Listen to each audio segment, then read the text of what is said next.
Hey everyone, today we're going to do a complete tour of our camper inside and out.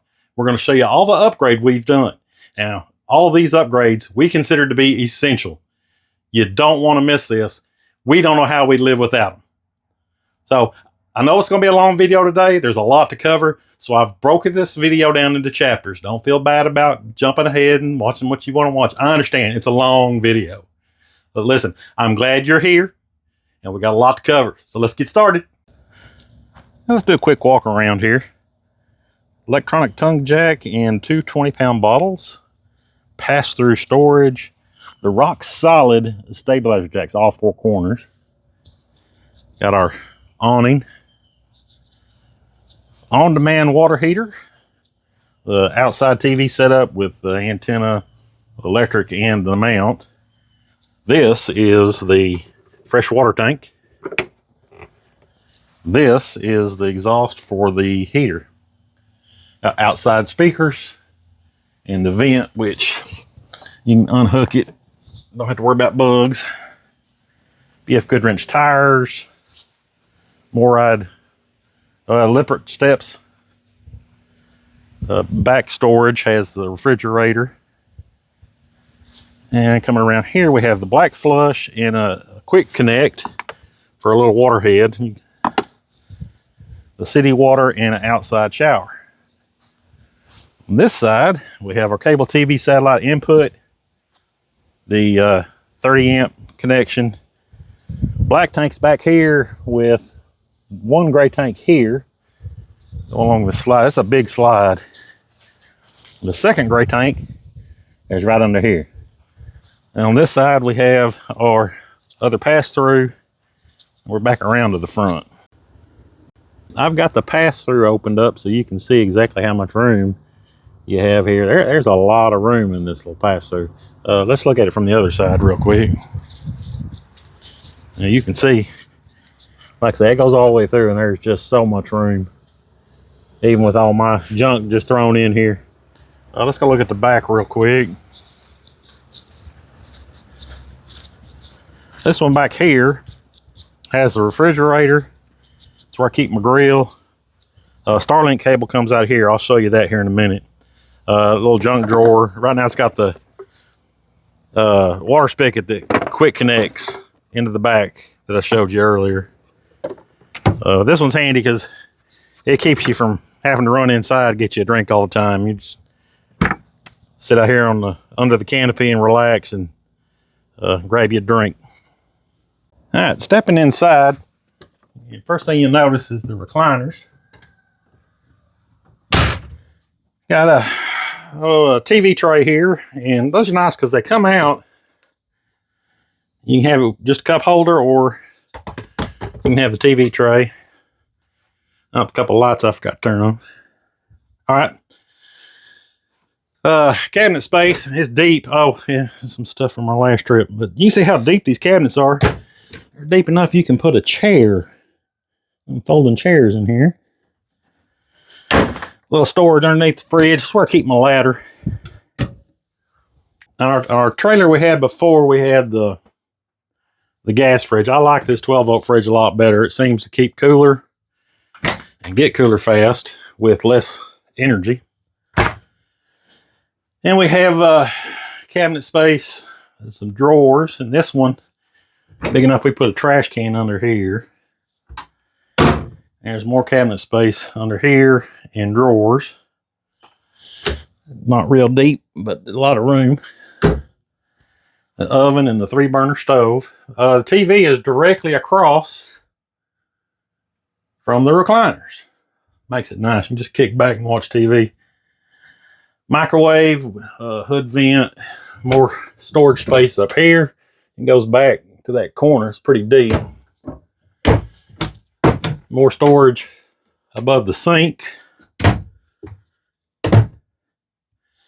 Then stepping into the bedroom, you got a cabinet with some, where you can hang some clothes. This one over here has shelves in it. Pretty deep. Nice cabinet to put junk on each side of my CPAP machine. Go right there. solar. This TV, we installed this stand. It swivels out. You can watch TV in the bed, or you can swivel it this way if you wanted to. Upgraded mattress. This door, unhook this and it slides, and you can isolate the bedroom from the rest of the trailer. And just snap this back up. Got vents in the ceiling for the air conditioner, and vents in the floor. There's two under this rug. Go to the bathroom here, and one in the bathroom. Since we're in the bathroom, let's take a look in here. Nice room in this bathroom. Extra tall, big, huge shower. Plenty of room on the toilet. Mirror and a sink with a little counter space and some storage underneath for towels and whatnot, and then more storage here for toiletries, I guess you'd say. This is our on-demand water heater controller, and there's also a light switch for in the bathroom. It's nice, it's middle of the night, not trying to mess with these hockey pucks. Over here's the control center. Got your in and out for your slide. Put your awning in and out. And look at your battery, your black, your two gray tanks, and your fresh water. Also has the switch for the water pump, which is under the sink. These are the outside light and the inside light. And then the stereo, which is divided on zone 1 inside and zone 2, which is outside. So you can play music while you're sitting out there and relaxing. And you can see there's a lot of counter space in this one. The 240RBS, the prior year, had a cabinet that came out to about right here and came up, and you had a pantry behind, but it took out a lot of space. And one of the big things that we like is it's got this big open floor now, and when this slide closes in your travel mode, you can just stop on the side of the road anywhere and jump back here and use the bathroom, or sit and relax for a minute, whatever you want to do. Having that cabinet out of here adds just a ton of room, and it's like I say, in travel mode, you can get to the bathroom, which is really nice. All right, let's go back outside and let's talk about this inverter, and then we'll come back and look at this switch. Okay, so that little switch comes from over on the other side. It comes down here and connects into this inverter, and it's always on, but that switch is a remote switch, and it lets it come on and feed the power to the whole trailer or not. Now, originally, I had it hooked to this wire that the Jayco provides. It goes to basically only the bedroom. It's kind of useless because you only get 2 outlets in the bedroom. So what I did was I got some wire and I ran it under the trailer, up under the sink, to a junction box that comes from the outside power connector straight into that junction box, and then it goes to the power supply inside the trailer. So I've put that switch, that automatic switch, in there, feeding back to this, and it all runs off this lithium battery. Now let's go back in and look at that switch real quick. All right, we're back inside. Right here, it's going to be hard for y'all to kind of see, but there was a junction box right there. The 120 volt 30 amp connection on the outside ran straight to that junction box, and then went to the power supply for the trailer. So all I did was just remove that junction box and put in this automatic switch that detects if the inverter's on or if there's 120 volt power coming in. And then on the inverter, you saw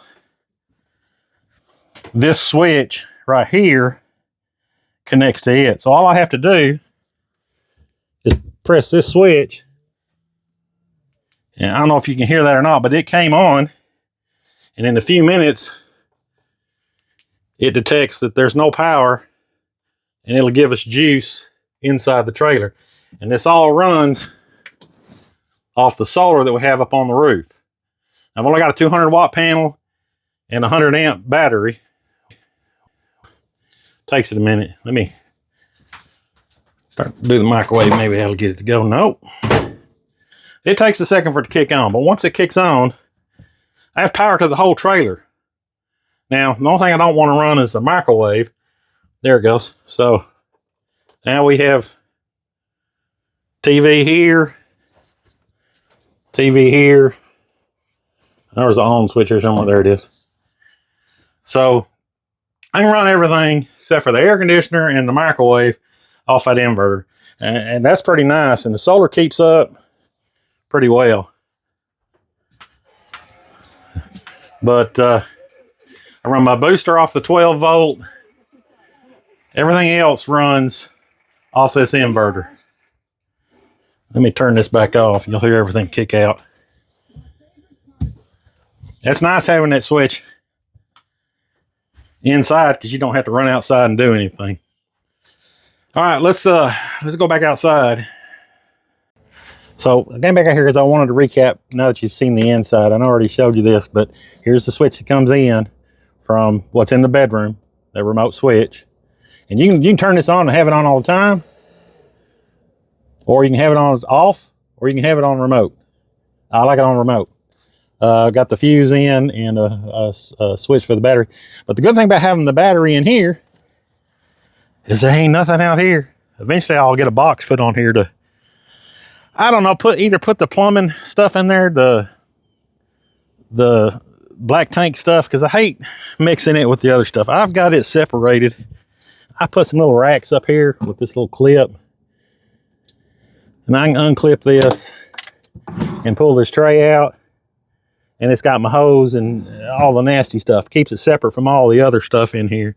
Now it's just a simple little tub with just a little clip on here. And that's fine. But I think if I put it in a tray here, it'd just be nicer. I'd have a little bit more room in here and it would just totally be isolated from my water hoses and everything else. So that's on the list. While we're here, up here in this corner is a LevelMate Pro. Now, I'm telling you, when you back into a site, you ain't got to leave your truck. You can look on your phone and see if you're level, how far you're out, which way. Let me show you on my phone real quick, and then we'll come back to this switch. All right, so on this LevelMate Pro, give it a second to find it. It works off of Bluetooth. And you don't have to worry about turning it off and on. This version, when the trailer isn't moving, it doesn't detect until it senses movement.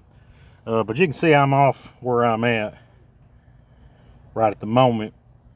But you can level this thing up, set these parameters, and when you pull back into a site, you can see immediately which side you need to raise. You know, put some little chocks underneath, or the little blocks. You know, whether you need to raise the front, lower the front, and it also has a hitch position. So once you get it just above the ball, you can hit that hitch position and set it so that when you're done, ready to pack up, you just come back to your phone and hit recall, and it goes right back above your hitch. You don't have to guess, and then you back up to it. It's a nice feature. So yeah, it's handy shirt pockets. It wasn't very expensive. I want to say it was like 60 or 70 bucks, something like that. But man, in a hot summer day, not having to jump out of the truck, grab your level, see how level it is or how level it isn't, front to side, back to back.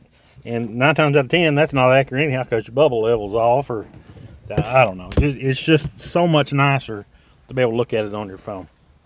All right, let's go look at the cell phone booster. So I really wanted to have the cell booster centrally located. So I've got it on the cabinet here in the main living area. And down under the cabinet is where I mounted the actual receiver. I've got a switch. It works off 12 volt. And you can turn it on. It'll find the signal. It will only work if there is a small signal. you have to have a signal. It won't bring in no signal. But if you have 1 bar, it'll bring you to 3 easily. It's a huge difference. Let's look at the antenna. So the antenna cable comes out from under the trailer and sneaks up the ladder to the actual antenna, which is one of the highest points of the trailer. And like I said, it will take a 1 bar and turn it into 3 bar in a heartbeat. Doesn't do anything for no signal. Although I've been in a place where you feel like there's no signal and you turn it on and you'll get 2 to 3 bars. So it's definitely a must-have upgrade if you're using cellular. So I'm telling you, the most crucial upgrade that you're going to have in an RV is the mattress that comes with it. And what we got was the Brooklyn bedding. And you can see how thick this mattress is. With a soft pillow top. This will change the way you sleep. And let me show you what you get when you buy a trailer. So this is the standard mattress you get when you buy an RV. Real thin, not real soft. And I'm going to tell you why. This is what it amounts to. Some poly foam and some memory foam. How that's supposed to be anything more than just decoration, I couldn't tell you. So you gotta upgrade that bed. I know the other ones aren't exactly cheap, but this is cheap. Do yourself a favor, do your back a favor, get you a new mattress. All right, jumped in the truck. Want to show you this Haloview camera. This is the view you get either going down the road or going, to back in. It does real good going down the road. You get a little bit of lag. It may be a 1/4 of a second lag, but being able to see directly behind you is real nice. Those lane lines, the backup lines, those can be adjusted or removed. I've got them where I like them because that gives me 4 foot from the back of the trailer to that red line right there. It's just something I measured out. It's what I like. I can come back further than that red line, but I like to leave the 4 foot. Anyway, I'll leave a link to this one. I really enjoy this camera. Now, our trailer's on 27 foot, but I feel like this thing would work with even a larger trailer. It seemed like they overdid the radio signal to make sure that it made it into this cab. Let me show you the camera that's on the back of the trailer real quick. All right, so back here at the back, you can see the camera. It's pretty easy install. The wires are already pulled up there. Hooks into the brake lights. That's where the power comes. Without the lights on the truck, this camera will not work. Works good going down the road. It's really great for backing up. Like I say, it was really easy install. So the last upgrade I've got for you is our 2500 HD. I know it's not a trailer upgrade, but getting the trailer there is half the battle. And we're coming from that 1500. If you haven't had a chance to watch the video on this truck, go over there and take a peek, and you'll see why we consider it to also be essential. As always, thanks for watching and for supporting the channel. Till next time.